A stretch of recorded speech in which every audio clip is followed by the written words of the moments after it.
Good evening and welcome into Sports Talk at the Stadium tonight from Williams-Brice Stadium in Columbia, where we saw one of the best games you'll ever see. South Carolina beats Georgia 38-35, and yes, the Gamecocks are very much alive in the SEC East. Once again, they have made up for that horrendous season-opening loss to Texas A&M by beating Georgia for the third straight time in Columbia and for the fourth time in 5 years. You know, oftentimes games come down to a matter of inches, and that was the case here in the fourth quarter.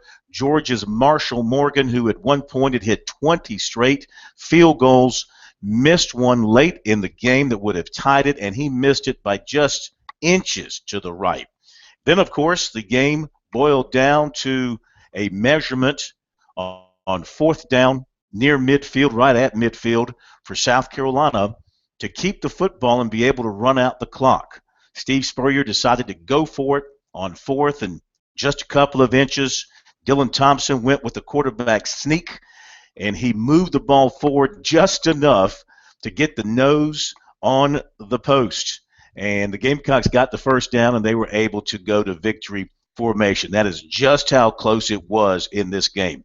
It was a game back and forth all night long. Neither team could put the other one away. At one point, it looked like South Carolina was going to get the upper hand, but Georgia would make a big play, convert a big third down, get into the end zone, and get right back into the game. But then the Gamecocks would respond. That's the kind of night it was. And, of course, it was a very long night because it began with a weather delay of an hour and 26 minutes. And when the game finally got going, the fans were ready and the teams were ready. South Carolina was extremely sharp right out of the gate, taking the opening kickoff and going right down the field with Dylan Thompson just dicing up the Georgia secondary. And then you get a little bit of Mike Davis and Brandon Wilds mixed in, and the Gamecocks were off and running, and that was the kind of game it was. USC finished with 447 yards to 408 for Georgia. The Gamecocks passed for 271, ran for 176. Georgia passed for 191 and ran for 217. Thompson, 21 of 30 with one pick, and it was late in the game, and that set up Georgia at the Gamecock 4-yard line. The Gamecock defense rose up on first down. Hudson Mason went back to pass. He was pressured. He threw the ball into the ground up near the line of scrimmage. He was called for intentional grounding, so they lost the yardage and they lost the down, and that was a big play in that series. The Gamecocks ended up forcing the field goal attempt that Morgan missed. Thompson had 3 touchdown passes tonight as well. Mason, 16 of 22, 191 yards.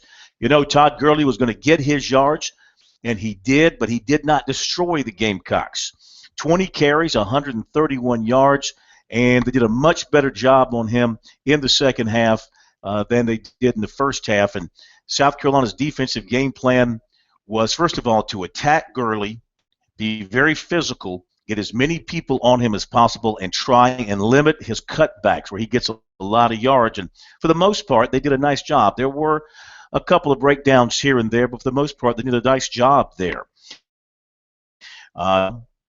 Kind of offset that to some degree with Brandon Wilds, who had 14 rushes for 93 yards, and he was on the Gamecocks' last touchdown drive. He was the man. He busted through on 2 big runs and got the last 24 yards for the touchdown, and he ran hard inside all night. And then Mike Davis, 17 carries, 66 yards, and the Gamecocks were able to kind of offset Gurley's yardage with some running yards of their own.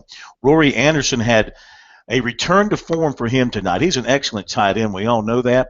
He's had a bad year last year, kind of a slow start this year. Tonight, a career-high 5 catches for 67 yards, including a very nice touchdown catch. I think he's back in form. Nicky Jones continues his excellent season with 4 more catches. And Shaq Rowland was good with 4 catches as well. Gamecocks led 24-13 at the half. And then in the second half, the teams just alternated scores. Georgia scored on the opening possession. USC came back and scored. Georgia scored. Gamecocks scored. Then Georgia scored again to get to within 3, and that set up the drama of the last couple of minutes and dramatic. South Carolina in the second half With the lead, Spurrier drew very conservative. They only threw 4 passes. They ran it 24 times. Spurrier likes to do that when he gets the lead, and maybe an indication that Spurrier is starting to believe again in his defense.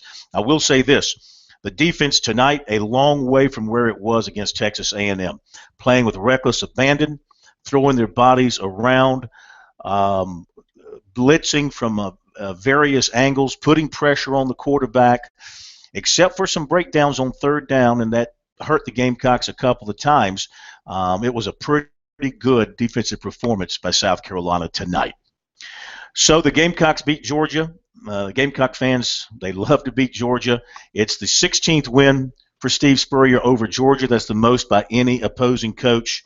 And the Gamecocks have won 3 in a row over the Bulldogs at Williams-Brice Stadium. So they are now back on a winning streak in the stadium as well, having won their last 2, and now they go on the road for the first time over to Nashville to play Vanderbilt next Saturday night. But for a little while, the Gamecocks can sit back and enjoy this one of the best games in this long rivalry with Georgia.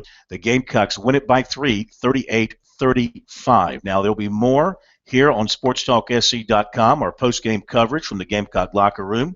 Steve Spurrier and players and Lorenzo Ward. That'll be here on the website. And, of course, on Monday night, complete recap, your phone calls, your comments about the Gamecocks' victory here tonight at Williams-Brice Stadium. That'll do it for our coverage from Williams-Brice.